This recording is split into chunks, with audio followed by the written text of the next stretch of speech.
లంచం తీసుకుంటూ దొరికిపోయినప్పుడు ఈ పింక్ కలర్ సీసాలను ఎందుకు పెడతారో తెలుసా? లంచం తీసుకోవటము ఇవ్వటము రెండు నేరమని తెలిసినా ఇప్పటికీ ఈ జాడ్యం మాత్రం మారటం లేదు. అయితే ఇలా లంచాలు తీసుకునే ఉద్యోగుల ఆట కట్టించేందుకు ఉందే అవినీతి నిరోధక శాఖ, యాంటీ కరప్షన్ బ్యూరో.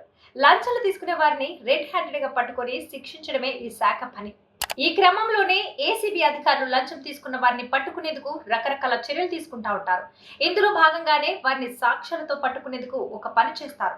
సాధారణంగా ఎవరైనా లంచం తీసుకొని పట్టుబడ్డారనే వార్త రాగానే వార్తాపత్రికల్లో, న్యూస్ ఛానల్స్ లో లంచం తీసుకున్న డబ్బుతో పాటు పింక్ కలర్ నీటితో ఉన్న బాటిల్స్ ను దర్శనమిస్తాయి. ఇంతకీ పింక్ కలర్ లో ఉండే ఆ లిక్విడ్ ఏంటి?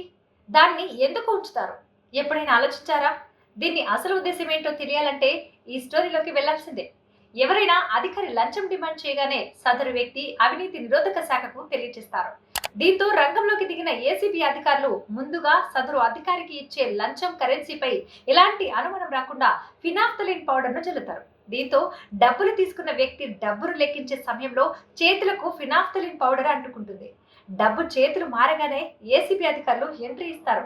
అనంతరం లంచం తీసుకున్న వ్యక్తి చేతులను సోడియం కార్బోనేట్ కలిపిన నీటితో చేతులని ముంచాలని చెబుతారు. ఫినాఫ్థలిన్ పౌడర్ అంటుకొని ఉన్న చేతులను ఈ నీటిలో ముంచడం వల్ల ఆ నీరు పింక్ కలర్ లోకి మారుతుందన్నట్టు.